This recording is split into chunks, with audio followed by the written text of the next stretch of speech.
Hi guys, we have cactus pear here. What I'm gonna do is I'll try to cut and I try to have a taste. So I cut here. Okay, we have here before is yellow, but I don't know about the red one. Cut at the bottom and cut on the middle and just peel right off. See? That easy. And we'll try to test how it tastes.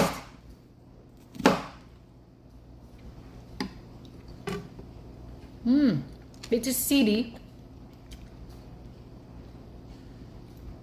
Not sweet, not sour, not anything. It's just like, it's like a kiwi.